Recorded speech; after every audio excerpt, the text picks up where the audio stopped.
आरती नाम की एक लड़की थी जिसके पिता एक बहुत बड़े मंदिर के मुख्य पुजारी थे। आरती की माँ बचपन में ही गुजर गई थी और तब से उसे उसके पिता ने ही पाला था। आरती अपने पिता के बहुत करीब थी। वो अपने पिता के कारण बहुत ज्यादा पूजा पाठ करती थी। एक दिन सुबह सुबह आरती अपने पिता से कहती है, देखिए पिताजी, मैं नहाकर आ गई हूँ और मैंने घर में पूजा भी कर दी है। चलिए अब मंदिर चलकर पूजा करते हैं। वाह बेटी, ये तो कितनी अच्छी बात है। तुम्हें देखकर मुझे बहुत खुशी होती है।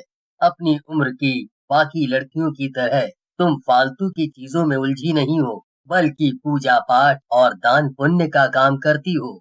ये सब आपका ही तो सिखाया हुआ है पिताजी। ठीक कहा बेटी। चलो अब मंदिर चलते हैं, वरना पूजा के लिए देरी हो जाएगी। आरती अपने पिताजी के साथ मंदिर जाती है। आइए आइए प्रेमानंद जी, आपका ही इंतजार था। आपके बिना तो हम पूजा शुरू भी नहीं कर सकते थे। नहीं, ऐसा नहीं है। अगर आप सब आ गए थे तो पूजा शुरू कर देनी चाहिए थी। भला मेरा इंतजार क्यों करना? ऐसा कैसे हो सकता है? आप हम सबसे बड़े और विद्वान हैं। आपकी जगह कोई भी पूजा नहीं कर सकता। ये तो आप सब लोगों का मान सम्मान है, वरना ऐसी कोई बात नहीं है। सभी लोग मिलकर पूजा करते हैं। आरती को ये सब देखकर बहुत अच्छा लग रहा था। उसे बहुत खुशी थी कि उसके पिता का सब लोग इतना सम्मान करते हैं। पूजा के बाद आरती वहीं बैठकर भजन गाने लगती है। उधर उसके पिता मंदिर के कुछ काम से चले जाते हैं। आरती को भजन गाते देख आने जाने वाले लोग भी रुक जाते हैं और भजन सुनने लगते हैं। कितना अच्छा और मीठा भजन गा रही है ये लड़की। हाँ, ऐसा लग रहा है कि इसके गले में सरस्वती माता का वास है। कुछ देर बाद जब आरती के पिता बाकी पुजारियों के साथ लौट कर आते हैं और आरती को ऐसे भजन गाते देखते हैं तो वो बहुत खुश होते हैं। प्रेमानंद जी, आपकी बेटी आरती कितना अच्छा भजन गा रही है। आपने इसे बहुत अच्छे संस्कार दिए हैं। हाँ पुजारी जी, इसे देखकर मुझे भी बहुत खुशी होती है। आगे चलकर ये बहुत कुछ अच्छा करेगी। भजन खत्म होने के बाद आरती अपने पिता के पास आकर कहती है, चलिए अब घर चलते हैं पिताजी। मुझे दोपहर का खाना भी तो बनाना है ना। दोनों बाप बेटी घर चले जाते हैं। उसी शाम को प्रेमानंद आरती से पूछते हैं, बेटी, मुझे एक बात बताओ, तुमने आगे क्या करने का सोचा है? तुम्हारी सारी सहेलियां तो शहर जाकर बड़ी बड़ी नौकरियां कर रही हैं, तो फिर तुम क्यों नहीं जाती हो?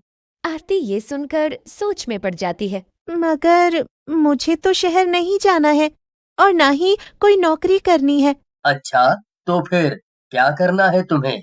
तुमने कुछ तो सोचा ही होगा ना? जी सोचा है ना, मुझे आपकी तरह बनना है।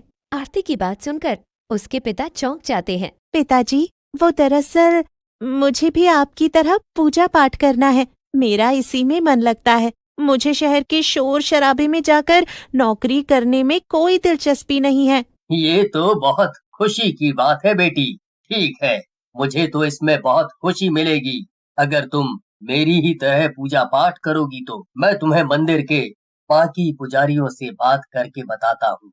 आरती के पिता इतना कहकर मंदिर चले जाते हैं और आरती घर पर काम करने लगती है। लेकिन तभी अचानक से आरती की नजर सामने रखे छोले पर पड़ती है और उसे याद आता है कि उसके पिता उस छोले में रखा कुछ जरूरी सामान घर पर ही भूल गए थे। अरे नहीं, ये तो पिताजी का झोला है। इसमें तो पूजा की सभी जरूरी चीजें हैं। वो इसे घर पर ही भूल गए। मैं अभी भाग कर जाती हूँ और उन्हें ये देकर आती हूँ, वरना वो अच्छे से पूजा नहीं कर पाएंगे। इतना कहकर आरती झोला उठाती है और तेजी से भागने लगती है। उसके मन में ये चल रहा था कि बस जल्दी से अपने पिता को झोला दे दे। सामने सड़क थी और सड़क के उस पार मंदिर था जहाँ उसके पिता जा रहे थे। पिताजी, पिताजी, रुक जाइए। आपका झोला यहाँ मेरे पास है। आरती जोर जोर से चिल्ला रही थी, लेकिन उसके पिता को उसकी आवाज सुनाई ही नहीं दे रही थी। ओफो, पिताजी तो सुन ही नहीं रहे। लगता है मुझे ही उस पार जाकर उन्हें झोला देना पड़ेगा। इतना बोलकर आरती तेजी से सड़क पार करने के लिए भागती है, लेकिन अचानक से एक बहुत बड़ी गाड़ी आकर उसे टक्कर मार देती है। गाड़ी वाला तुरंत वहां से उसके पिता भी भागे भागे आते हैं। प्रेमानंद जोर जोर से रोने लगते हैं और मंदिर के कई और पुजारी भी वहां आ जाते हैं। तभी एक आदमी, जिसने सारा हादसा होते हुए अपनी आंखों से देखा था, वो कहता है, ये लड़की सड़क पार कर रही थी और तभी एक गाड़ी ने इसे टक्कर मार दी पुजारी जी। लगता है टक्कर लगने से इसकी फौरन ही मौत हो गई है। ये तूने क्या किया ऊपर वाले? मेरी बेटी को मुझसे छीन लिया। इसके अलावा मेरा दुनिया में था ही कौन? प्रेमानंद जी जोर जोर से रोने लगे। उधर दूसरी तरफ आरती मरने के बाद एक चुड़ैल बन गई और सबके सामने आ गई। उसे देखकर लोग बहुत डर गए। चुड़ैल, चुड़ैल, भागो, भागो! पिताजी, मैं आरती हूँ, आपकी बेटी। मरते ही मैं एक चुड़ैल में बदल गई हूँ। चुड़ैल की बात सुनकर प्रेमानंद और वहां खड़े सभी लोग दंग रह जाते हैं। अरे नहीं, ये क्या हो गया बेटी? तू चुड़ैल कैसे बन गई? जरूर इसकी कोई इच्छा अधूरी रह गई होगी, इसीलिए ये चुड़ैल बनकर भटक रही है।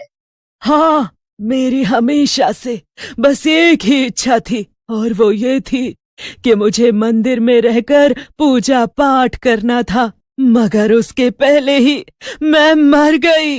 लेकिन अब मेरा क्या होगा? वो भगवान की बहुत बड़ी भक्त थी और भगवान के मंदिर में ना जा पाना उसके लिए बहुत बड़ी सजा थी। नहीं, ऐसा नहीं हो सकता। मैं मंदिर में जरूर जाऊंगी। चुड़ैल इतना कहकर मंदिर की तरफ भागती है, लेकिन वही हुआ जो पुजारी जी ने कहा था। चुड़ैल ने जैसे ही मंदिर पर पैर रखा, वो दूर जा गिरी। नहीं पिताजी, ऐसा नहीं हो सकता है। मैं ऐसे नहीं भटकना चाहती हूँ। आप कुछ करिए, कोई तो मेरी मदद करो। चुड़ैल बार बार मंदिर की तरफ भागती और फिर दूर जाकर गिरती। उसकी ये दशा देखकर आसपास खड़े सभी लोग बहुत दुखी हो रहे थे। ऐसा नजारा किसी ने पहले कभी नहीं देखा होगा। मैं तो यहीं खड़ी रहूंगी पिताजी, और तब तक कोशिश करती रहूंगी जब तक मैं मंदिर के अंदर चली न जाऊं। चुड़ैल इतना कहकर बार बार मंदिर के अंदर जाने की कोशिश कर रही थी और बार बार दूर जाकर गिर रही थी। चुड़ैल की ऐसी दशा देखकर वहां खड़ा हर एक आदमी भावुक हो जाता है। किसी ने सपने में भी नहीं सोचा था कि एक चुड़ैल भगवान से बिछड़ने के बाद इतना तड़प सकती है। आखिर में एक पुजारी बोलते हैं, प्रेमानंद जी, ये बहुत बड़ी और गंभीर समस्या है। हम इस चुड़ैल को ऐसे तड़पते नहीं छोड़ सकते हैं, और ये तो आपकी बेटी भी है। हमें इसके लिए कुछ तो करना ही होगा। लेकिन एक तरीका है जिससे हमारी आरती की आत्मा भगवान की पूजा भी कर सकेगी, वो भी मंदिर के अंदर जाए बिना। क्या? ऐसा कौन सा तरीका है पंडित जी? मुझे बताइए, मैं कुछ भी करने को तैयार हूँ। तो ठीक है, हम मंदिर के ठीक सामने एक छोटी सी झोपड़ी बनाएंगे, जिससे कि भगवान की मूर्ति एकदम ठीक सामने ही दिखाई दे। आपकी ये चुड़ैल बेटी उसी में रह सकती है। ये मंदिर के अंदर नहीं जा सकती है, लेकिन मंदिर के पास तो रह सकती ही है ना। पुजारी जी की ये बात सभी को बहुत पसंद आती है। सब लोग ये उपाय करने को तैयार हो जाते हैं और अब चुड़ैल भी खुश थी। देखते ही देखते एक हफ्ते के अंदर ही लोगों ने झोपड़ी बनाकर तैयार कर दी। चुड़ैल ने उसमें रहना शुरू कर दिया। आप सबका बहुत बहुत धन्यवाद। आप लोगों का ये एहसान कभी नहीं भूल सकती। इसके बाद चुड़ैल खुशी खुशी अपनी झोपड़ी में रहने लगी।